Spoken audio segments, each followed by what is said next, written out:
بسم الله الرحمن الرحيم ود كثير من أهل الكتاب لو يردونكم من بعد إيمانكم كفارا حسدا من عند أنفسهم من بعد ما تبين لهم الحق فاعفوا واصفحوا حتى يأتي الله بأمره إن الله على كل شيء قدير. إن الحمد لله نحمده ونستعينه ونستغفره ونعوذ بالله من شرور أنفسنا ومن سيئات أعمالنا من يهده الله فلا مضل له ومن يضلل فلا هادي له وأشهد أن لا إله إلا الله وحده لا شريك له وأشهد أن محمدًا عبده ورسوله. اللهم صل على محمد وعلى آل محمد كما صليت على إبراهيم وعلى آل إبراهيم إنك حميد مجيد.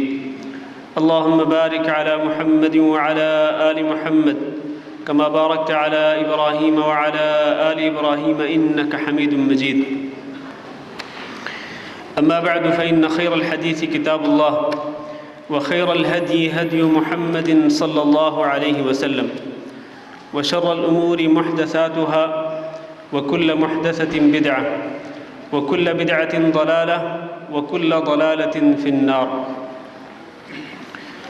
أعوذ بالله من الشيطان الرجيم. أم يحسدون الناس على ما آتاهم الله من فضله فقد آتينا آل إبراهيم الكتاب والحكمة وآتيناهم ملكا عظيما. وقال الله تعالى ود كثير من أهل الكتاب لو يردونكم من بعد إيمانكم كفارا حسدا من عند أنفسهم من بعد ما تبين لهم الحق فاعفوا واصفحوا حتى يأتي الله بأمره إن الله على كل شيء قدير. میرے محترم دوستوں اور بھائیوں اور نہایت ہی قابل احترام ماؤں اور بہنوں، میرا موضوع آپ نے سن لیا، حسد کی بیماری اور اس کا علاج. اس موضوع پر میں انشاءاللہ اللہ کے فضل و کرم سے چند اہم نکات پر مشتمل گفتگو کروں گا. اللہ تعالیٰ سے دعا کرتے ہیں کہ اللہ رب العزت ہم سب کو حسد کی بیماری سے محفوظ رکھے. اللہ رب العزت ہم سب کے دلوں کو پاک کر دے اور تمام مسلمانوں کے لیے اللہ رب العزت ہمارے دلوں میں محبت پیدا کر دے. میرے بھائیوں، سب سے پہلے حسد کی تعریف. حسد کس کو کہتے ہیں؟ حسد کی تعریف یہ ہے کہ کوئی شخص اگر کسی کے پاس کوئی نعمت دیکھے تو وہ اس نعمت کو دیکھ کر ناپسندیدگی کا اظہار کرتے ہوئے اس تمنا کو ظاہر کرے کہ کاش یہ نعمت اس کے پاس نہ ہوتی. علماء نے حسد کی تعریف ان الفاظ میں کی ہے: تمنی زوال النعمہ عن صاحبها، کہ جس کے پاس کوئی نعمت ہے اس کے بارے میں یہ تمنا کرنا کہ یہ نعمت اس کے پاس نہ ہوتی. اور دوسرے کچھ اہل علم نے اس کی تعریف یوں کی ہے کہ کرہ النعمت عند الغیر وتمنی زوالها. کرہ النعمت عند الغیر، کسی کے پاس کوئی نعمت ہے تو اس کو ناپسند کرنا اور یہ تمنا کرنا کہ یہ اس کے پاس نہیں ہونی چاہیے تھی. یہ ہے اس کی تعریف. اس سے آپ یہ بھی سمجھ گئے ہوں گے کہ حسد میں یہ بات لازم نہیں ہے کہ حسد کرنے والا اس بات کی تمنا کرے کہ یہ نعمت اس کے پاس نہ ہوتی اور میرے پاس ہوتی. یہ ضروری نہیں ہے. بعض اوقات حسد کرنے والا حسد یوں بھی کرتا ہے کہ یہ نعمت اس کے پاس نہ ہوتی، یہ میرے پاس ہوتی. لیکن بعض اوقات یوں بھی حسد کرنے والا حسد کرتا ہے کہ اس کے پاس نہ ہوتی، میرے پاس ہو یا نہ ہو، یہ نعمت میرے پاس ہو یا نہ ہو اس کے پاس نہیں ہونی چاہیے. اس کو کہتے ہیں حسد. اور ہم ذرا اس کا جائزہ لے لیں کہ کیا آج مسلمانوں میں حسد موجود ہے؟ میرے بھائیو، ہاں، آج مسلمانوں کے اندر حسد کی بیماری موجود ہے، اس سے کسی کو انکار نہیں ہے۔ ہر شعبے سے تعلق رکھنے والے لوگوں میں، مرد ہوں یا عورتیں ہوں، بڑے ہوں یا چھوٹے ہوں، سب کے سب لوگوں کے اندر، کسی بھی شعبے سے تعلق رکھنے والے لوگ، ان کے اندر حسد موجود ہوتا ہے، الا ماشاء اللہ۔ بہت کم لوگ ہیں کہ جو اس بیماری سے محفوظ رہتے ہیں، بہت کم لوگ ہیں کہ جو اپنے دل کو اس بیماری سے پاک رکھتے ہیں، ورنہ اکثر و بیشتر لوگوں میں یہ بیماری پائی جاتی ہے۔ اور یہ بیماری ایسی ہے کہ جس کا ظاہری طور پر پتہ نہیں چلتا کہ اس کے اندر یہ بیماری ہے۔ کیوں؟ اس لیے کہ یہ ایک دل کی بیماری ہے، اور دل کی بیماری جو ہے یہ ظاہر نہیں ہوتی ہے جب تک کہ وہ خود اس بیماری کو ظاہر نہ کرے۔ حسد کرنے والا جب تک اس کو ظاہر نہیں کرے گا، اس وقت تک یہ بیماری ظاہر نہیں ہوتی ہے۔ اس لیے یہ ایک خفیہ بیماری ہے۔ تو خفیہ بیماری جو ہے دل کی بیماریوں میں سے یہ ایک بیماری حسد، یہ آج بہت سارے لوگوں کے اندر موجود ہے۔ چنانچہ ہم دیکھتے ہیں کہ کاروبار کرنے والے لوگ، ایک کاروباری دوسرے کاروباری اپنے مسلمان بھائی سے حسد کرتا ہے۔ جب اس کو دیکھتا ہے کہ اس کا کاروبار خوب پروان چڑھ رہا ہے اور اس کو خوب آمدنی ہو رہی ہے، تو وہ اس سے حسد کرتا ہے کہ اس کا کاروبار کیوں اتنا بڑھ رہا ہے، اس کے کاروبار میں اس کو اتنی آمدنی کیوں ہو رہی ہے، کاش اس کے پاس اس طرح کا کاروبار نہ ہوتا، کاش اس کو اتنی آمدنی نہ ہوتی، چاہے مجھے ہو یا نہ ہو اتنی آمدنی، لیکن اس کو نہیں ہونی چاہیے۔ کاروباری لوگوں کی آپس میں یہ بیماری پائی جاتی ہے کہ وہ ایک دوسرے سے حسد کرتے ہیں۔ اسی طرح آپ دیکھیں گے کہ ایک شخص اگر کسی اعلیٰ منصب پر فائز ہے تو کئی لوگ اس سے حسد کرنے والے ہوں گے کہ یہ اعلیٰ منصب اس کے پاس کیوں ہے، میرے پاس ہوتا یا کسی اور کے پاس ہوتا، اس کے پاس نہ ہوتا۔ اسی طرح آپ دیکھتے ہیں کہ عورتیں عورتوں سے حسد کرتی ہیں۔ مثال کے طور پر اگر کسی عورت کے پاس اچھے زیورات ہیں، خوبصورت زیورات، یا اچھے کپڑے پہنے ہوئے کسی خاتون نے، تو دیکھنے والی دیگر خواتین حسد کریں گی کہ یہ اس قدر خوبصورت لباس اس کے پاس کیوں ہے، یہ میرے پاس ہوتا۔ اتنے اچھے زیورات اس نے کیوں پہنے ہوئے، یہ میں نے پہنے ہوتے یا کسی اور نے پہنے ہوتے، یہ نہ پہنی ہوتی۔ یا مثلا کوئی عورت کسی عورت کو دیکھے کہ وہ بہت خوبصورت ہے، بڑی حسین ہے، جمیل ہے، خوبصورت ہے، تو کئی دیکھنے والی خواتین حسد کرتی ہیں کہ اس کو کیوں اتنا حسن و جمال ملا ہے، یہ حسن و جمال میرے پاس کیوں نہیں۔ اسی طرح آپ دیکھتے ہیں کہ طالب علم ایک دوسرے سے حسد کرتے ہیں، اسٹوڈنٹس جو ہیں وہ ایک دوسرے سے حسد کرتے ہیں، خاص طور پر امتحانات کے بعد جب رزلٹ کارڈ آتا ہے، جو محنت کر کے اچھا رزلٹ لیتا ہے اور اچھے نمبروں میں پاس ہوتا ہے، وہ طالب علم کے جن کے نمبر کم ہوتے ہیں وہ اسے حسد کرتے ہیں کہ اس نے کیوں اتنے اچھے نمبر لے لیے، اتنے اچھے نمبر مجھے کیوں نہیں ملے۔ تو اس طرح ہم دیکھتے ہیں کہ زندگی کے ہر شعبے سے تعلق رکھنے والے، حتیٰ کہ میں یہاں یہ بھی کہوں گا کہ یہ حسد کی بیماری ایسی گندی بیماری ہے کہ یہ حتیٰ کہ علماء کے اندر بھی پائی جاتی ہے، خطباء اور ائمہ کے مابین بھی یہ حسد کی بیماری پائی جاتی ہے، قراء کے مابین بھی یہ حسد کی بیماری پائی جاتی ہے۔ مثلا ایک عالم اگر اچھا عالم ہے، اچھی گفتگو کرتا ہے، اس کو اللہ نے علم کی دولت سے نوازا ہے، اور اس کے ساتھ ساتھ وہ لوگوں کی نظروں میں مقبول ہو گیا، تو جو شخص لوگوں کی نظروں میں مقبول ہو گیا اس کو اللہ نے قبولیت دے دی، لوگ اس کا احترام کرتے ہیں۔ کئی علماء اس سے حسد کرتے ہیں کہ کیوں لوگ اس کو اتنی عزت دیتے ہیں، مجھے کیوں نہیں دیتے۔ اسی طرح کوئی قاری اگر اچھی آواز میں قرات کرنے والا ہے، اس سے بھی حسد کیا جاتا ہے۔ اسی جیسا ایک قاری جس کی آواز اچھی نہیں ہوگی یا اس سے کم رتبہ کی ہوگی، وہ یقیناً اس سے حسد کرے گا کہ اتنی خوبصورت تلاوت یہ کیوں کرتا ہے، اتنی اچھی آواز اللہ نے اس کو کیوں دی، یہ مجھے ملی ہوتی۔ المہم یہ ہے کہ یہ اس طرح کا حسد مختلف لوگوں کے اندر پایا جاتا ہے، اور الا قلیل، بہت کم لوگ ہیں کہ جو اس بیماری سے بچے ہوتے ہیں۔ اللہ تعالیٰ سے ہم دعا کرتے ہیں کہ اللہ ہم سب کو اس سے محفوظ رکھے۔ اگر یہ بیماری ہمارے اندر ہے تو اللہ ہمیں اس سے توبہ کرنے کی توفیق دے اور اپنے دلوں کو اس بیماری سے پاک کرنے کی توفیق دے۔ یہ حسد جس کی میں نے ابھی تعریف کی، حسد اور رشک میں فرق ہوتا ہے۔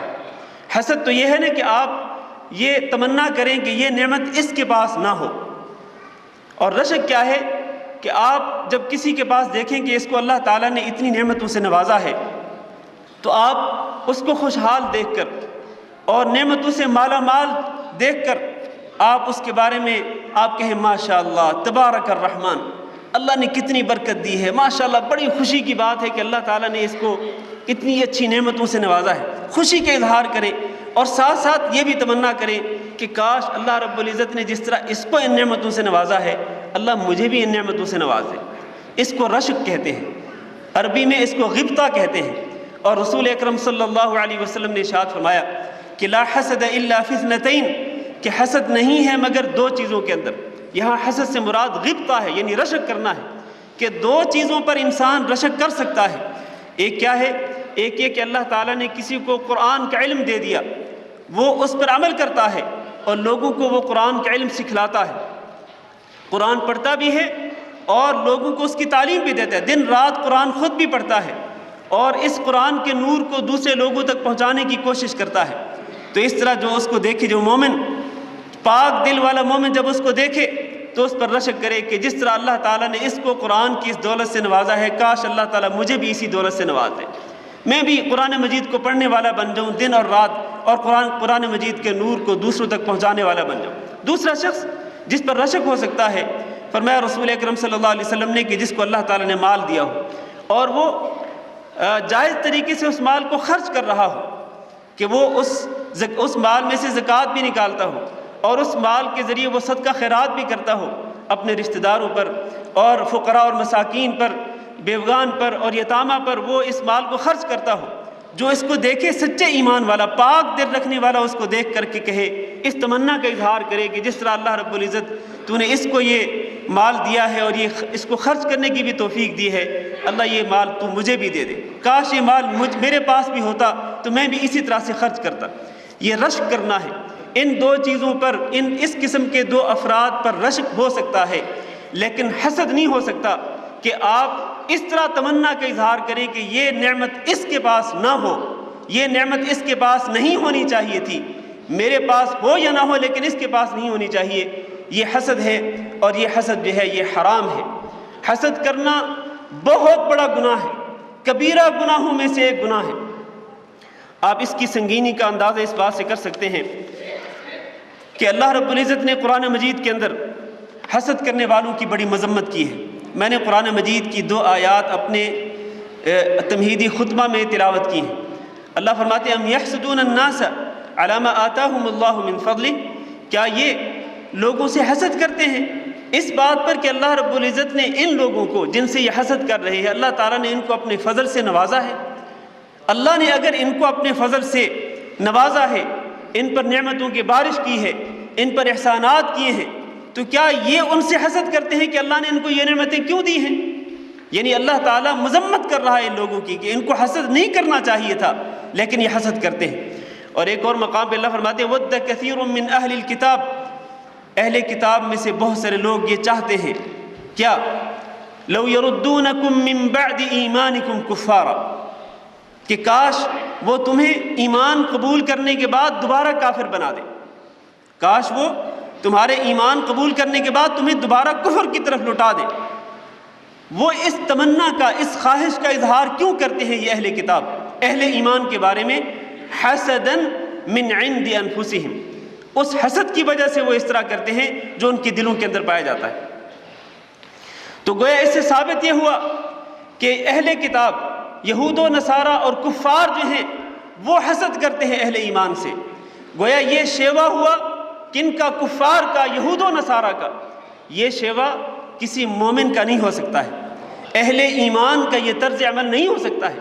اہل ایمان کو یہ بات زیب نہیں دیتی کہ وہ اپنے مسلمان بھائیوں سے حسد کرے اور ان کے پاس جو نعمتیں ہیں ان کے زوال اور ان کے خاتمہ کی تمنا کریں کہ یہ نعمتیں ان کے پاس نہیں ہونی چاہیے۔ یقیناً یہ بہت ہی برا طرز عمل ہے، بہت بری بیماری ہے جو اللہ رب العزت نے قرآن مجید کے اندر کافروں کے حوالے سے بیان کی ہے۔ اور رسول اکرم صلی اللہ علیہ وسلم نے حسد کرنے سے منع فرمایا ہے۔ حدیث ذرا توجہ کے ساتھ سنیے۔ فرمایا رسول اکرم صلی اللہ علیہ وسلم نے کہ لا تباغضوا، ایک دوسرے سے بغض نہ رکھا کرو، ولا تحاسدوا، اور ایک دوسرے سے حسد بھی نہ کیا کرو، ولا تدابروا، اور ایک دوسرے سے پیٹھ بھی مت پھیرا کرو، وکونوا عباد اللہ اخوانا، اور تم سب اللہ کے بندے بھائی بن کر رہو۔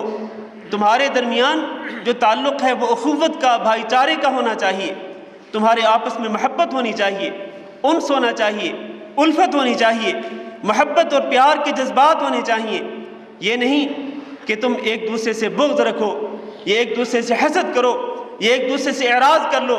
یہ ساری چیزیں تم سے، تمہارے لائق اور تمہارے شایان شان نہیں ہیں، یہ ساری چیزیں تمہیں زیب نہیں دیتی ہیں۔ اور رسول اکرم صلی اللہ علیہ وسلم نے یہ بھی ارشاد فرمایا، آپ ذرا دیکھیں کہ آپ صلی اللہ علیہ وسلم نے اس حسد کی بیماری کو کس قدر خطرناک بیماری قرار دیا۔ فرمایا دب الیکم داء الامم، دب الیکم داء الامم، کہ تمہاری طرف پہلی امتوں کی ایک بیماری چل نکلی ہے، تمہاری طرف پہلی امتوں کی ایک بیماری چل نکلی ہے۔ صحابہ اکرام نے عرض کیا، اے اللہ کے رسول وما داء الامم، پچھلی امتوں کی بیماری کون سی ہے جس کا آپ خاص طور پر تذکرہ فرما رہے ہیں کہ وہ اس امت کے اندر بھی چل پڑی ہے؟ فرمایا رسول اکرم صلی اللہ علیہ وسلم نے وہ داء الامم، پچھلی امتوں کی بیماری کیا ہے؟ العشر والبطر، ایک تو فخر و تکبر میں مبتلا ہونا۔ پہلی امتوں کے لوگ فخر و تکبر میں مبتلا ہوتے تھے، اور یہ بیماری میری امت کے اندر بھی چل نکلی ہے۔ والتکاثر والتنافس فی الدنیا، اور دنیا میں ایک دوسرے سے آگے بڑھنے کی دوڑ، دنیا میں دنیاوی معاملات میں دینار و درہم کے حصول میں ایک دوسرے سے آگے بڑھنے کی دوڑ، جس طرح کہ آج ہم دیکھ رہے ہیں کہ ہم ایک دوسرے سے آگے بڑھنے کی کوشش کرتے ہیں کہ اگر کسی کے پاس 1000 دینار ہے تو میری یہ خواہش ہو کہ میرے پاس 2000 دینار ہو جائے، اگر کسی کے پاس 2000 دینار ہیں تو میری یہ تمنا ہو کہ میں اس سے آگے بڑھوں، میرے پاس 3000 دینار ہوں۔ تکاثر والتنافس فی الدنیا، دنیا میں ایک دوسرے سے آگے بڑھنے کی تمنا کرنا، کوشش کرنا، یہ بھی داء الامم کا حصہ، پچھلی امتوں کی بیماریوں کی بیماری جو ہے وہ اس امت کے اندر بھی یہ بیماری پھیل رہی ہے۔ فرمایا والتباعد، اور ایک دوسرے سے دوری اختیار کرنا، والتحاسد، اور ایک دوسرے سے حسد کرنا۔ اور حسد کس انتہا تک پہنچ جائے گا؟ حسد کرتے کرتے نوبت کہاں تک پہنچ جائے گی؟ فرمایا حتی یکون البغی، یہاں تک کہ ایک دوسرے پر ظلم ہونے لگے۔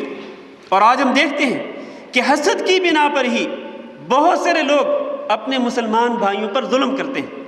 حسد، اصل بنیاد حسد ہوتا ہے، اور اس کی وجہ سے ظلم کیا جاتا ہے۔ اور پھر جب ظلم ہوتا ہے، فرمایا رسول اکرم صلی اللہ علیہ وسلم نے ثم الحرج، حسد کی وجہ سے ایک نوبت یہ آئے گی کہ تم ایک دوسرے پر ظلم کرو گے، اور پھر کیا ہوگا؟